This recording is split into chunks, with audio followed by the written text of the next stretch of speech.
music, cuteness, writing skills, math, and so much more. Together we're the Six Bs.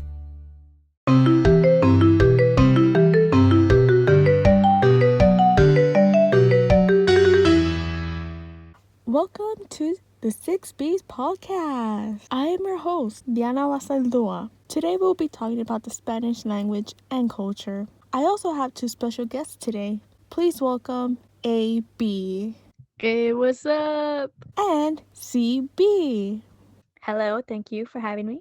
Before we begin, do you guys know any Spanish? Because we're going to be talking about it today. Yes, Spanish is actually my first language. I learned English as a second language when I entered elementary.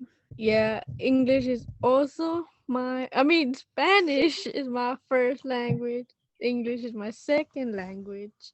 And I started learning English when I was in second grade, and ever since then, I've been speaking only English, sometimes Spanish here and there. Good. What are you guys going to do today? I'm gonna try and rewatch all the Harry Potter movies. I'm a big Harry Potter fan. You know, that reminds me of when I used to be a young and still hadn't really learned that much English. I would have to watch the Harry Potter movies in Spanish. And I remember that I knew every single line in Spanish to that first movie. Now obviously I don't know it. I know it all in English.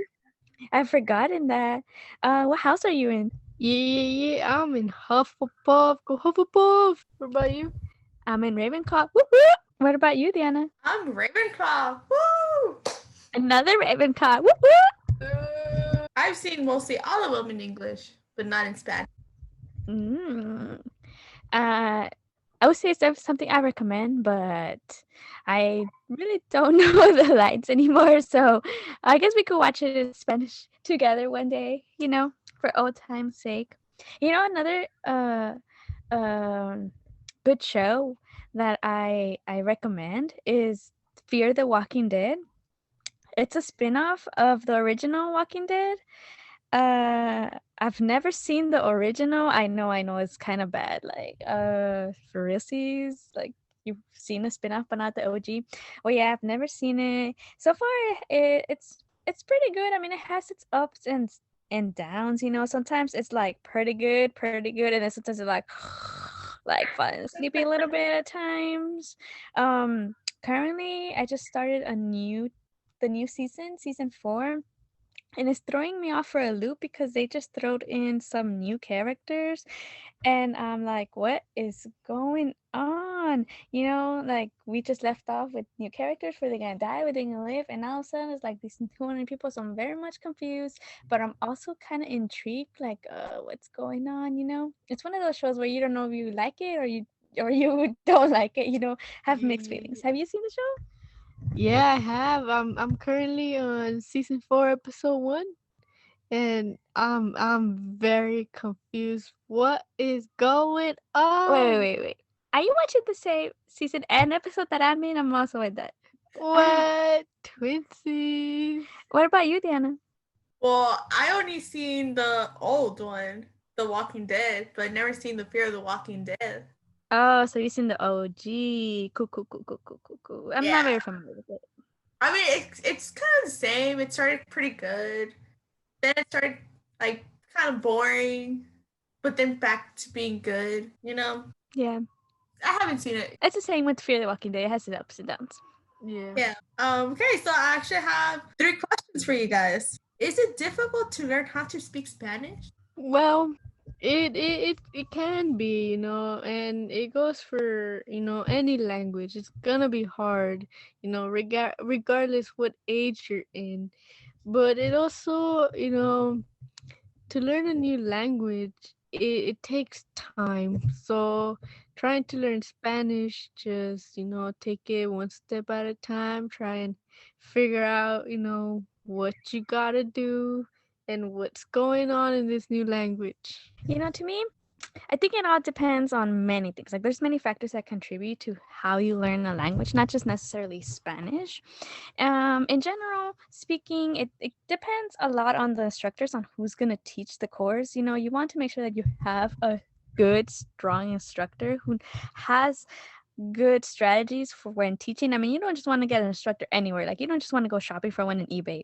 Okay, I don't know why I just said eBay. That's like a horrible example, right? You would never go looking for an instructor there, but it's just an example that you want to make sure that it's a quality instruction that you're receiving. Also, you want to make sure that you're going to be practicing it on a daily, that you have someone to practice the language with, because if you're just working on it occasionally, like maybe every month, every, yeah, like when you remember or something, then it's not really gonna stick. So it's also have to do with motivation, like that you want to learn the language, that you are going to dedicate the time to find good instructor, to good find good lessons and practice it. But if I'm speaking in just my experience, I think that learning Spanish was a lot easier than learning English, just because in English there's all these, letters that have different sounds depending on the word and where it is, if it's coming after a consonant or a vowel.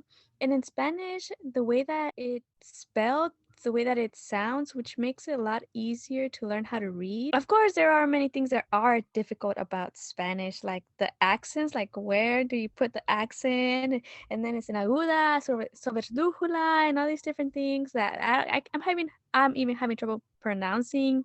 So yeah, Spanish does have its difficulties. Like, I know, apart from where to place accents, it's like where to roll the tongue, or not where, but how to roll the tongue, like to say perro.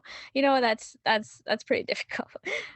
Yeah, it is difficult. I'm not gonna lie. I've actually seen people like that cannot roll their R's at all. Yeah, I don't think I could roll my R's. There you go. There you go. You almost got it. You almost got it. But it is kind of hard. Some people can't even roll it. They end up saying it with one R. Like, it's pero. I think that's the way you say it with one R. Yeah, and then it ends up being like a different word, or people mistake it and think you talked about something else. So yeah, there are many things, like the pronunciation of a word can be tricky, and you don't want to confuse someone. So definitely practicing pronunciation is really good. Yeah, I remember this one time I was in elementary. I think my mom still makes a joke about it. About there's a classmate of mine. His name was Pedro, but I used to say pedo because I couldn't say the R. I mean, okay, that's like different right there to the name. I mean, it could be hard to pronounce it sometimes. You guys think that if you speak Spanish, you get paid more? Yeah, it goes for knowing a different language. So not just Spanish, but ASL, or a foreign language. You have the benefit of being able to translate for someone else. So that gives you the advantage of getting paid a little extra. To me, I think it really does depend on the employment that you're trying to see, because there are certain employers who are going to see that, hey, there's a need to be hiring employees who are multilingual, who speak more than one language, like Spanish. For example, in education, there's students who need instruction in Spanish. And so having an instructor who knows the language is going to be very important, so that they could be able to provide that instruction that they need in the language that they understand. And principals may see that and see, okay, they deserve a little bit extra so that it covers this hard work that they're putting off in teaching in their another language that isn't English. And that could also apply in customer service work, like when you are trying to interact with an employee or a customer that doesn't speak the main target language of English. Having that additional, language of Spanish can really make the interaction very smooth. And I'm pretty sure a customer will greatly appreciate having someone speak to them in their language that they feel comfortable in. It might even get them like a promotion or something, because they were able to nail the customer, sell that truck or whatever it is that they're in. But I think it also depends on the location where we're talking of. Like, for example, here in the Rio Grande Valley area, Spanish is something that is really predominant here. You find that being spoken in a lot of places here in the Rio Grande Valley, but I don't think that would be necessarily common if we go to another country. I mean, well, yeah, another country, but another city here in the United States, like for example, Nashville. I think that'd be predominantly maybe white. So it might be harder to find the need to speak Spanish. So there in those areas where Spanish isn't as common, I don't think that it will lead you to get higher pay just because you know that language. So it's not always something that's recognized of where, hey, I'm multilingual, I know more language that can help me interact with more people. It's not always recognized as something that's beneficial, something that should be emphasized more in schools of let's expand our knowledge. So because of that, I don't think that it will always be something that will get you higher pay. But do I think that it should? Definitely, I think that it's something that if you're going to be using it, that you should be rewarded for that. Damn, you just dropped the mic right there. She did. You have anything to add to what she just talked about? Yeah, the in McAllen, there's owners who are trilingual, cause you know McAllen, you go downtown, there's owners who are like Asian, Chinese, you know, and you know they have to learn English and Spanish to be able to communicate with their customers. So that makes them trilingual. That makes them, you know, like communicate better than just having to not be able to communicate at all. I have seen people that talk Spanish, and it's something I think to myself if they even get paid more because they speak Spanish in the work area. And I do think that they should get a raise for it because they're trying hard enough to speak it at times and help their customers.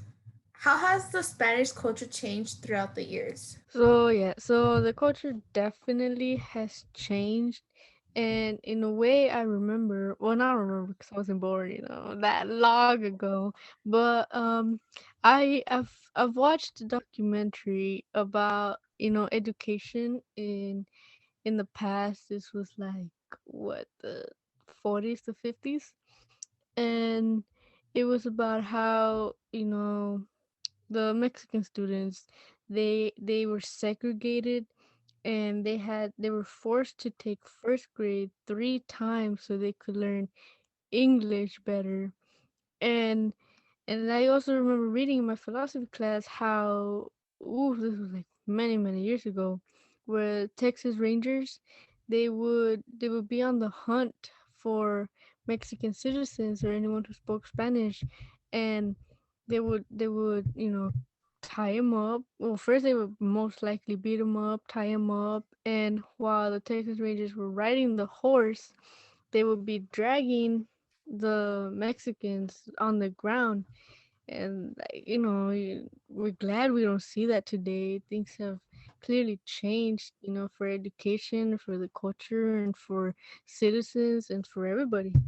Damn, that's horrible, but it's part of the history of showing just how much our culture has changed and acceptance of Mexican Americans and Latinos. And even those terms have changed, We've gone from being Spaniards to Mexican to Mexican American, Hispanic, Chicanos, Latinx. There's many people who get offended if you use a certain term. We have preference for how do we want to be referenced as when it comes to our culture, like what is our culture name. So that in itself is something that has changed, of just what is the Spanish culture, like who is it that we're talking about, because there's different versions of Spanish as well. There's the Spanish that's spoken in Spain, there's the Spanish that's spoken in different parts of Mexico, and then there's the Spanish that's spoken here in the United States. Spanglish, Tex-Mex, just to name two that I could think of at the top of my head from here, from Texas. So that is definitely something that has changed. Um, and yeah, there's that idea of lynching, of just how bad things were in the past, of if you spoke Spanish or if you looked Mexican, you could be punished for that. So we've definitely grown into a more accepting. I mean, yes, things are still bad. I mean, we see Black Lives Matter.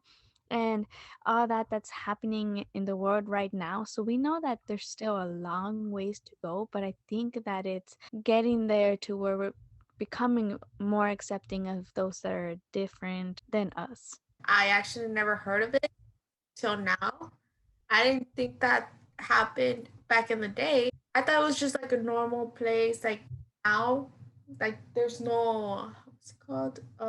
The way people treat others, but knowing that they went through a harder situation that we have, it's kind of harsh hearing it the way they went through. Yeah, it is. It's heartbreaking. And especially when you think that language isn't just something that we use to communicate, it's part of our identity, it's part of our culture. And I know that sometimes people want to separate that, like, don't speak Spanish, be American. We're trying to Americanize you, change you into being someone that you're not. Language is very much part of our culture, and that's the essence of what we're talking about today, of how it's part of our identities, part of who we are, how we see ourselves, and something that we are trying to be okay with showing the world, because I know there's people who change who they are, who don't want to be called Mexican American because they are fearful for what will happen if they use their Mexican heritage, all that comes with being part of our Mexican culture. Yeah, to add to that, I remember in my philosophy class, I was reading an article about how one Mexican person, he or she, I don't remember, but they changed their last name because a white person couldn't pronounce it, so they had to change it in order to benefit that white person. And it's like, we shouldn't have to change just so that someone else could have the power over us.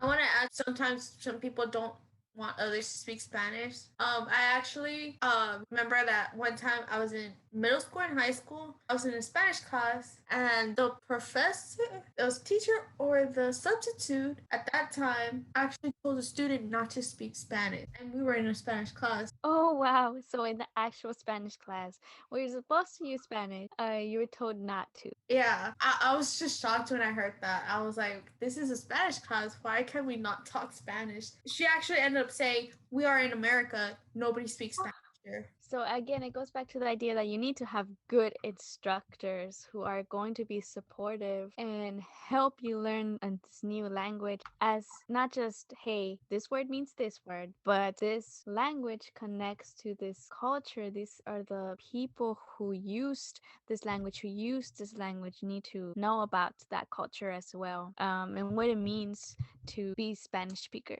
Yeah, I think it's pretty good to know Spanish. Yes, definitely. That way we get to know more about it. I'm definitely proud to know Spanish. Yeah, I'm proud too that I know Spanish, Me even though it's a too. little bit hard for me to say some words. Oh, definitely. I'm in that boat too. I always forget sometimes. They're like, oh, how do you say that? How do you say that word? Sometimes I end up have to use the word in English because I haven't practiced my Spanish as much, that now I'm like forgetting some certain words. Yeah, like the only well, there's one that I always say in English is like the vacuum cleaner, because I cannot say in Spanish, because I always say la respiradora instead of aspiradora or something like that. So I always tell my mom, where's the vacuum cleaner? I tell her the vacuum cleaner, she knows what I'm talking about, because sometimes I cannot say some of the words, and my parents still laugh at me because I can't say them. But I'm actually proud to know Spanish, and I'm proud that Spanish is actually my first language. Yes, definitely something to be proud of. Yeah. Well, I think this is it. This is the end of the podcast. No Oh, we questions, had so much fun. I'm gonna cry Why? because it's over. Oh, sorry. Maybe you have us in a future podcast. Yeah, you guys could be in a future podcast. Awesome. Well, thank you for having us. You're such an awesome host. Thank you. This is the end of the podcast, guys, and I hope to see you guys next time. Bye. Bye. Bye.